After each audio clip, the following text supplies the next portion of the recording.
अब बात करेंगे हरियाणा के कैबिनेट मंत्री अनिल विज की, क्योंकि अनिल विज ने समानांतर बीजेपी वालों के बयान पर चुप्पी साध ली है। अनिल विज ने खुलकर कुछ भी कहने से इनकार कर दिया।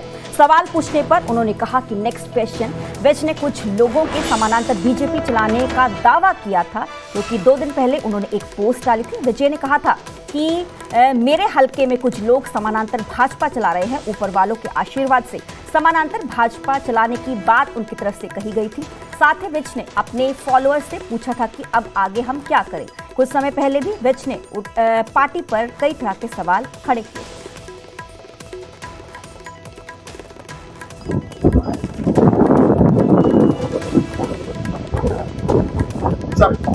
लोग उसके ऊपर प्रतिक्रिया दे रहे हैं। एक ट्वीट है सर, काफी गर्म होता जा रहा है मामला। Next question. सब इलेक्शन के बाद भी आपने कहा था कि कुछ लोगों ने जो है वो आगे बढ़ेंगे, रुक करेंगे अगली खबर का। कुमारी सैलजा ने पृथला विधानसभा का दौरा किया है। कुमारी सैलजा को नाव का सहारा इस दौरान लेना पड़ा है, तो तस्वीरें भी सामने आई हैं।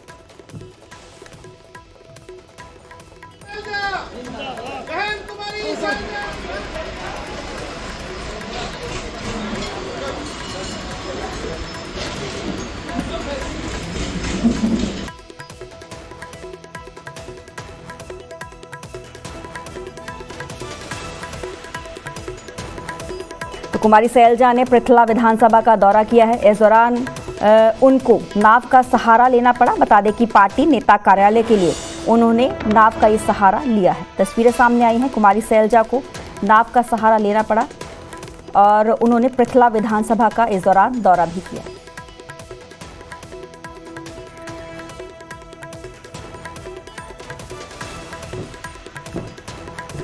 विधानसभा में कांग्रेस की हार पर एमपी कुमारी सैलजा ने कहा है कि बीजेपी ने जात पात का मुद्दा उठाकर चुनावी लाभ लिया है। कांग्रेस की भी कुछ कमियां इस दौरान रही हैं।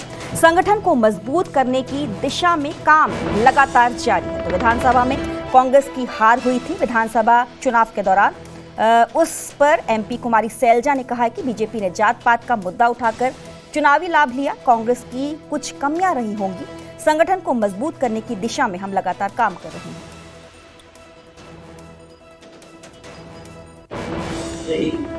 और उनके बारे में अब तो साल होने को आ रहा है। पार्टी के अंदर भी कुछ बातें, उन पर भी बातें भी विचार हुआ है। और ये जो एक मुद्दा आया है सामने वोट चोरी का, जैसा कि राहुल जी ने कहा, जैसे ही हमारे सामने हमारे पास इन सब चीज़ों की वेरिफिकेशन हो जाएगी तो आपके सामने आपको एग्जाम्पल दिया था बैंगलोर का राहुल जी ने, क्योंकि उसमें आपको ये भी बताया था कि कितने महीने लग गए उसकी फिजिकली एक एक चीज़ को मैच करने में। क्योंकि अगर राहुल जी कोई बात करते हैं तो पहले उसको बहुत ढंग से हम वेरीफाई करके तभी आपके सामने रखेंगे।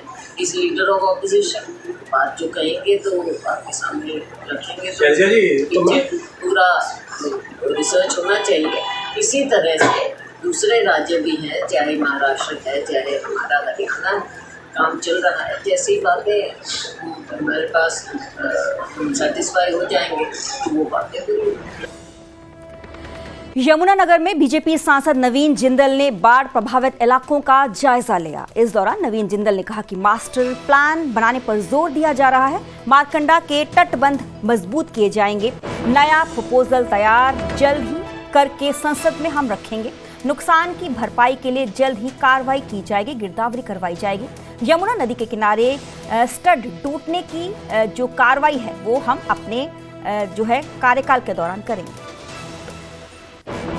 और माइनिंग जो है, जो सैंड माइनिंग होती है वो भी इसके लिए कई बार रिस्पॉन्सिबल होती है। सैंड माइनिंग भी साइंटिफिक ढंग से होनी चाहिए कि वो नदी के बीच में हो, कितनी हो, कहाँ पर हो। वरना अगर एक साइड में हम ज़्यादा खोद देंगे तो वहाँ ज़्यादा पानी आएगा, ज़्यादा करंट आएगा, तो उस तरफ की ज़मीन को वो और काट देता है।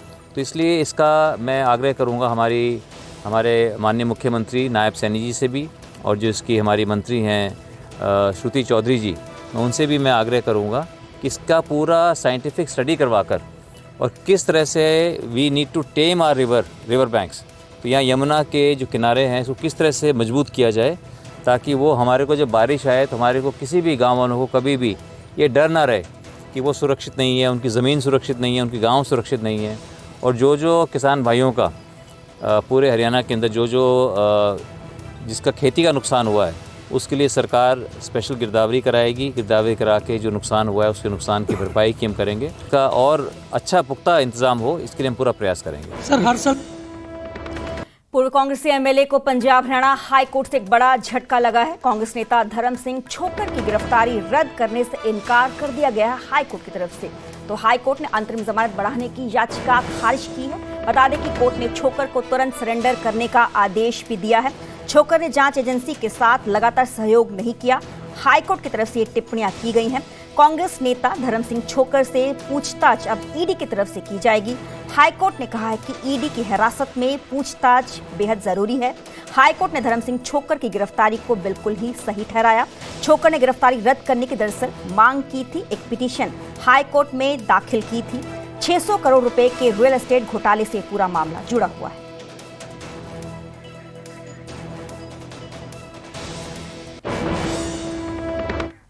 कुरुक्षेत्र की पावन धरती, जिसे धर्म और आस्था की राजधानी कहा जाता है, इसी भूमि पर बसा है पिहोवा का सरस्वती तीर्थ, जिसे पितृ मोक्ष धाम के नाम से जाना जाता है। श्राद्ध पक्ष में यहाँ देश भर से श्रद्धालु आते हैं। हजारों वर्षों पुरानी ये परंपरा पीढ़ी दर पीढ़ी चली आ रही है।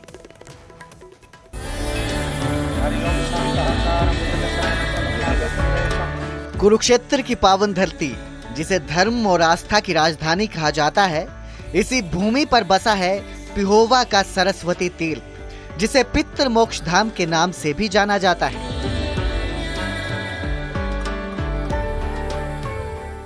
श्राद्ध पक्ष में हर साल आस्था का मेला सजता है और देश भर से श्रद्धालु उमड़ पड़ते हैं। हजारों साल पुरानी परंपरा, पीढ़ी दर पीढ़ी चली आ रही मान्यताएं और पुराणों का गहरा उल्लेख सब मिलकर पिहोवा को पितरों की आत्मिक शांति का सबसे बड़ा धाम बनाते हैं। पिहोवा पूरे विश्व में एक ऐसा तीर्थ है जहां पर लोग पिंडदान, पितरों की आत्मा की शांति के लिए पहुंचते हैं। मैं मौजूद हूं पिहोवा तीर्थ पर। ये बिल्कुल पिहोवा का तीर्थ है, विश्वविख्यात तीर्थ है। ऐसा माना जाता है कि जो लोग गया नहीं जा पाते, यानी कि अपने पितरों के प्रति निमित्त पिंडदान करने के लिए कहीं दूर दराज जहाँ पर पितरों के प्रति निमित्त पिंडदान होता है नहीं जा पाते, वो लोग पिहोवा पहुँचते हैं और अपने पितरों के प्रति निमित्त पिंडदान करते हैं। इस तीर्थ का महत्व इतना ज़्यादा है कि युद्ध में मारे गए सैनिकों के लिए भी यहाँ पर जो तर्पण पिंडदान आदि किया गया था। और क्या कुछ इसका इतिहास है, मेरे साथ मौजूद हैं पंडित विनोद कुमार, जो पिहोवा तीर्थ के प्राचीन इतिहासकार भी हैं और प्राचीन जो यहाँ पर मंदिर है उनको संभालते भी हैं, देखते भी हैं और लगातार जो दूर दराज से यहाँ पर श्रद्धालु पहुँचते हैं, यानी कि अपने पितरों के प्रति निमित्त पिंडदान कराने के लिए पहुँचते हैं। पंडित जी, क्या कुछ इसका इतिहास है, कितना पुराना स्थान है ये? देखिए, ऐसा है, आज के समय में जिसको हम पिहोवा शब्द से उच्चारण करते हैं, शास्त्रों में इसका असली नाम पृथु तीर्थ है। ये स्वयं भगवान कृष्ण ने द्वापर युग में युद्ध के पश्चात युधिष्ठिर जी को अपने शब्दों में बताया था। जब महाभारत का युद्ध हुआ, उस समय में जो लोग मारे गए वो प्रेत आत्माओं को प्राप्त हो गए। गरुड़ पुराण में लिखा है कि जो व्यक्ति स्वर्गवास हो जाता है, प्रेत योनि को प्राप्त हो जाता है। तब युधिष्ठिर जी ने प्रश्न किया कि ये भगवान कृष्ण, ये जो लोग मेरे परिवार के कुल के हैं, ये प्रेत योनि को प्राप्त हो गए हैं, इनकी मुक्ति कैसे होगी? तो भगवान कृष्ण ने बताया कि देखो युधिष्ठिर, ये जो द्वापर युग है, इस समय मैं कृष्ण अवतार में आया हूँ। इससे पहले त्रेता युग था, तब मैंने राम का अवतार